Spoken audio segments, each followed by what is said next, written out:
NBA fans, welcome back to my channel. Jordan versus LeBron. What GOAT debate? So, I think we're going to do a part one and a part two and maybe part three to this. How horrible of a shooter is LeBron James? Okay, today we hear that LeBron is a better shooter than Michael Jordan, which is,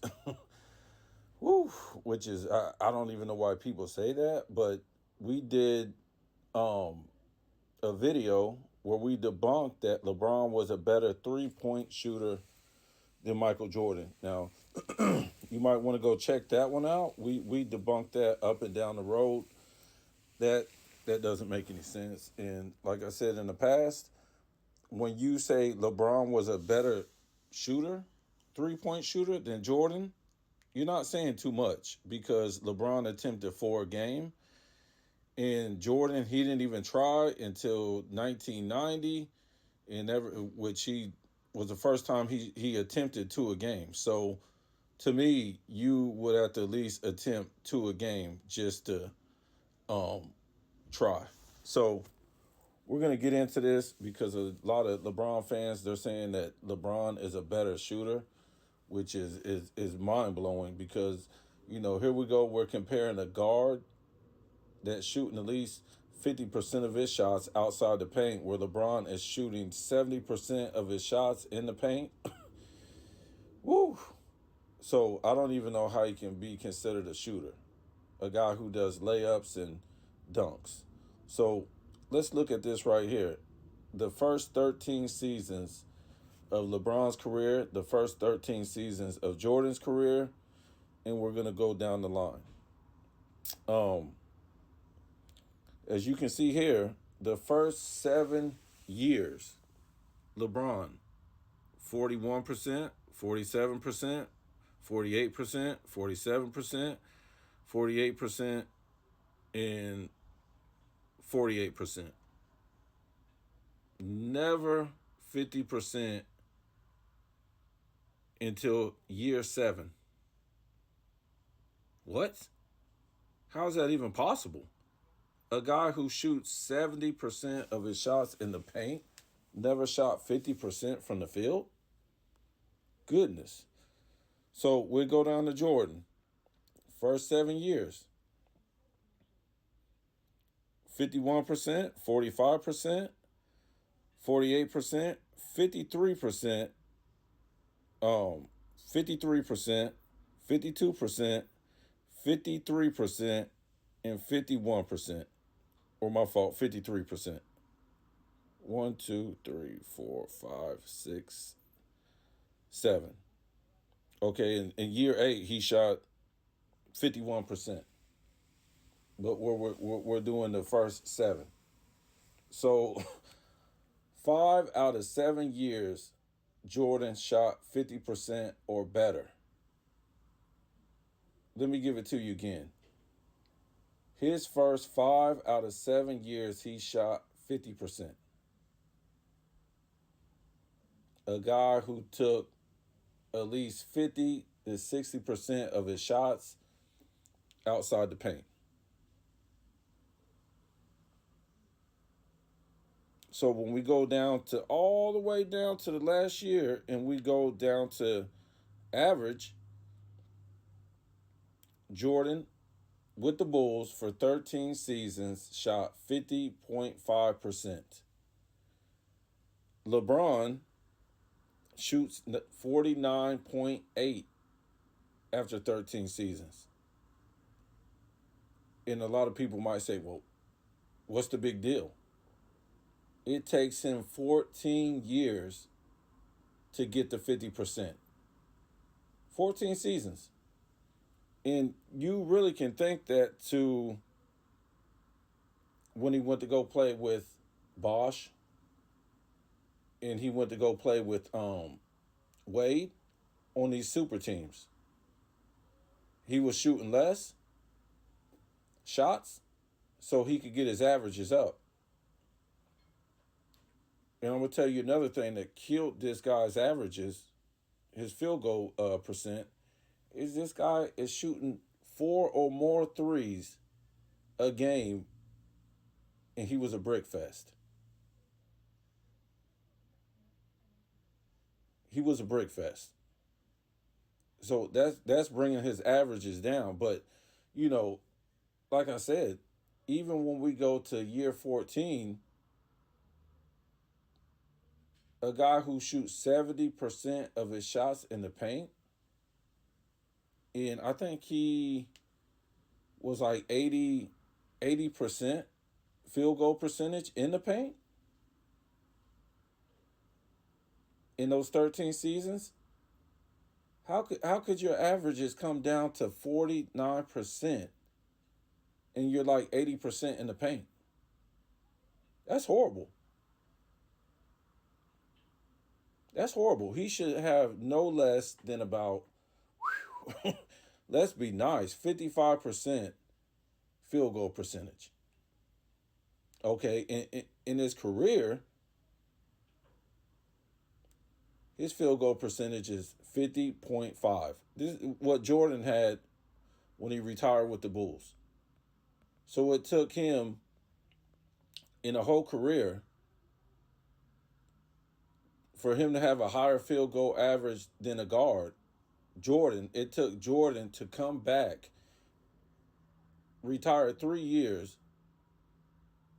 smoking cigars, drinking whiskey, to come back and shoot like 41% for 2 years with the Wizards.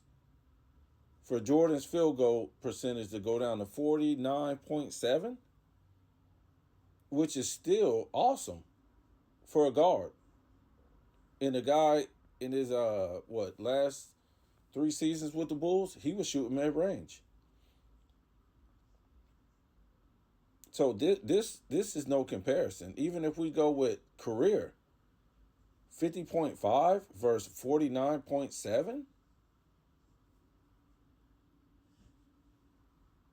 and Jordan was a guard, he's got a higher field goal percentage than Curry, Ray Allen, Bird, Reggie Miller, these type of guys. So you so you're trying to tell me because LeBron has a career 50.5% field goal percentage that's better than Bird, Ray Allen, Curry. He's a better shooter. He's a horrible shooter. And that's the problem. The LeBron fans, all they look at is percentages. And like I told you, this 41% his rookie year, and he was shooting 70% of his shots in the paint. And he was scoring, he averaged 20 points per game. That's horrible. And then you wonder why he didn't get on the floor in the Olympics. Versus Jordan, his first season as a rookie, 51% from the field in a defensive era. Defensive era. And also, 05, they changed the defensive rules. So that helped LeBron not be a better shooter, but it helped him get more layups and dunks at the basket uncontested because you basically couldn't touch nobody then. And you got to realize Jordan, who was a guard, a lot of his stuff came on fadeaways, pump fakes, double clutching in the air to get his baskets. Woof. So you got to understand how it took LeBron 14 seasons before he shot a career 50% or better from the field.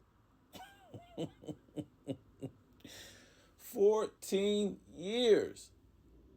That's a year Jordan, he was no longer in the game. Jordan retired with a career 50.5 from the field.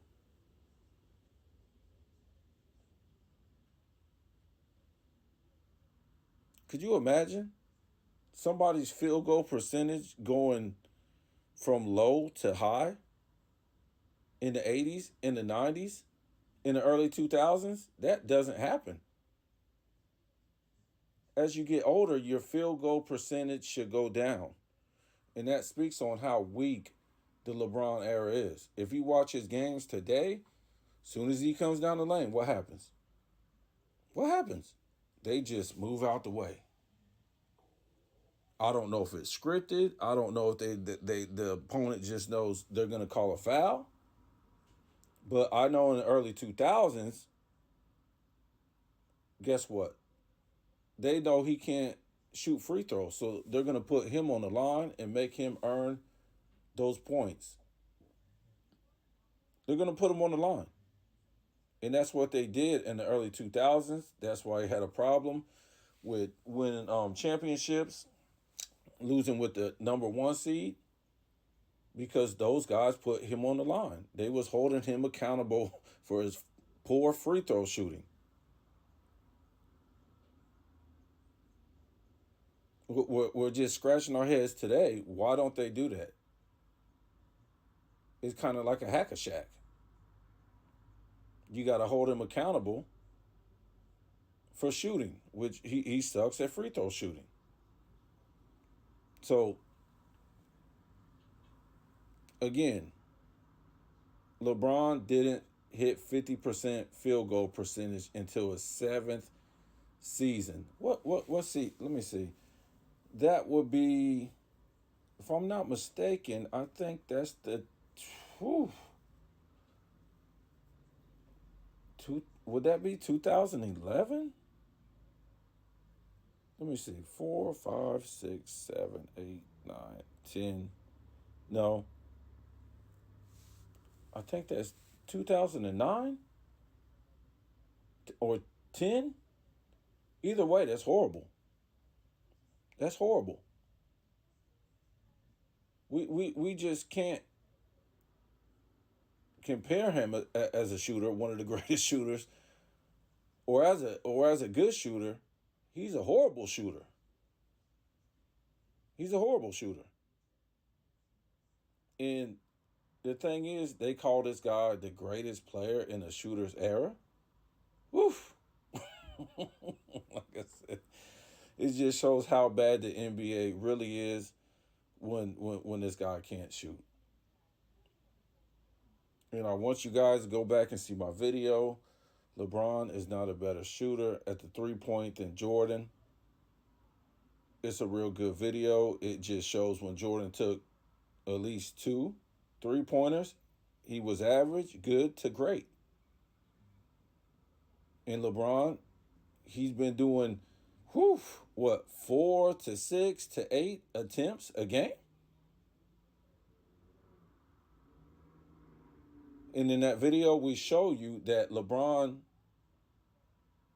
hasn't had a better shooting percentage at the 3 than Jordan did in a season. Jordan shot higher than LeBron in a season. LeBron has never shot higher than Jordan. I think Jordan had like 42% in one season, 1996, when he came back. Well, he came back in 95, but, 96. He shot 42%, almost 43%. And LeBron's highest is 40% from the field. From the 3. So, these are numbers. They're just in the NBA history books. You can look them up. This is why this guy wasn't breaking any scoring records, because he only got one way of scoring: dunks and layups. Why does he shoot so many threes? Because he has no mid-range game. If it ain't the layup and dunk, he's not going to the mid-range.